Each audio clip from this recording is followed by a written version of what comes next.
নমস্কার, আমি দীপান্বিতা। মহলার অনেক শুভেচ্ছা জানিয়ে আমার আজকের ছোট গল্পটা তোমাদেরকে পরিবেশন করব। আজকের ছোট গল্পটা একেবারে পারফেক্ট মহলায় শোনার জন্য। গল্পটা আমি ছেলেবেলায় আমার মায়ের কাছে শুনেছি। মায়ের বাপের বাড়ি দত্তপুকুর। সেখানে একটি মন্দির আছে যার নাম বুড়িমার মন্দির। এটি একটি দুর্গা মায়ের মন্দির।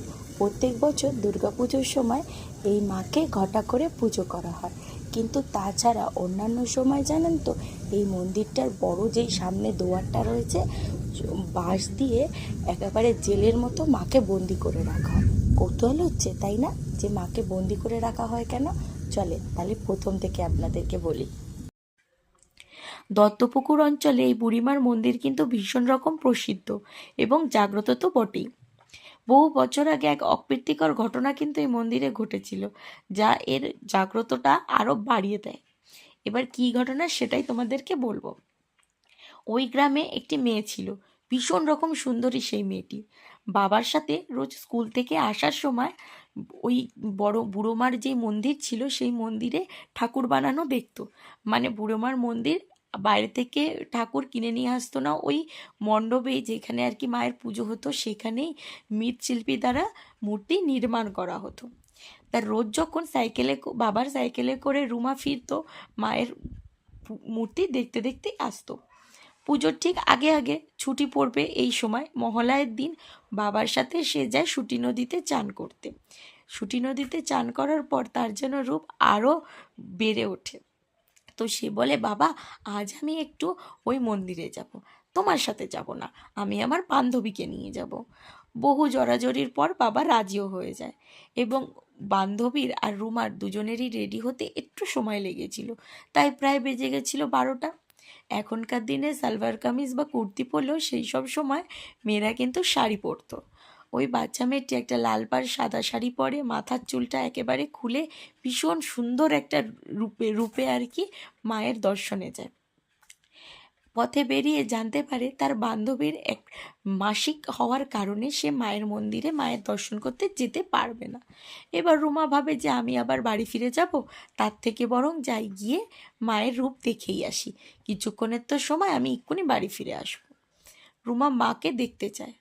সেই সময় কিন্তু মৃৎশিল্পী ওখানে ছিল না, হয়তো খেতে গেছিলো বা চানে গেছিলো। মায়ের মূর্তি ছিল মানে পুরোপুরি তৈরি না, কিছুটা অংশে কাজ বাকি, মানে রংটা হয়তো পুরোপুরি হয়নি। ওইভাবেই মূর্তিটা তৈরি হওয়া দেখছিল রুমা। এরপরে প্রায় ঘন্টা দুয়েক কেটে গেল। রুমা যখন বাড়িতে আসে না, রুমার বাড়ির লোকের ভীষণ রকম চিন্তা হয়।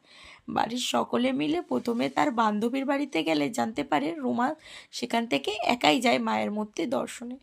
এবার সকলে মিলে মায়ের মূর্তির ওখানেই দৌড়ায় এবং ততক্ষণে ওই মৃৎশিল্পীও ফিরে এসে দেখে সকলে মিলে একটা অদ্ভুত কাণ্ড।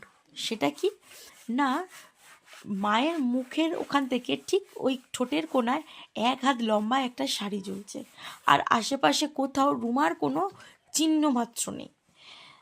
রুমার যে শাড়িটা পরে ওখানে পুজো দিতে গেছিল মায়ের মুখ থেকে, সেই শাড়িটাই ঝোলা অবস্থায় প্রত্যক্ষদর্শীরা দেখতে পায়। ফলত এই কথা চাওর হয়ে যায় যে কোনো কুমারী মেয়ে যদি চুল খোলা অবস্থায় ভদ্রপুরে বুড়িমার দর্শনে যায়, তাহলে সেই মেয়েটিকে বুড়িমা তার ভোগের অংশ বলে গ্রহণ করে। কারণ অনেকে বিশ্বাস করে যে অতটা সুন্দর রূপ মা সহ্য করতে পারেনি। আবার কেউ কেউ বলে যে মা নিজের রূপ নিজেই এসেছিলেন এবং সময়ে যখন ওনার সময় হয় তিনি আবার নিজের মূর্তিতে ফিরে যায়। বিভিন্ন লোকে বিভিন্ন কথা বললেও পরবর্তীতে ওই মন্দিরটিকে বাঁশ দিয়ে ঘিরে দেওয়া হয়। সারা বছর মাকে ওইভাবেই আটকে রাখা হলে পরবর্তীতে যখন এই পুজোর 4 দিন কিন্তু মাকে সবার জন্য খুলে দেওয়া হয় এবং সকলে নিষ্ঠা ভরে মায়ের পুজো করে। আরেকটা কথা যেটা না বললেই নয়, প্রত্যেক বছর মূর্তি বানালে, যখনই মৃৎকার মূর্তি বানায়, মায়ের মুখে কিন্তু সেই শাড়িটা দিতে ভোলে না। তা বহু বছর ধরে এই পুজো এইভাবেই হয়ে আসছে। তোমরা কেউ যদি এই দেবীর দর্শন পেতে চাও তাহলে কিন্তু দত্তপুকুরের কাশিমপুরে গিয়ে এই বছর দেখে আসতেই পারো বুড়িমার মন্দিরটি। নমস্কার, কেমন লাগলো গল্পটা কিন্তু অবশ্যই জানিও।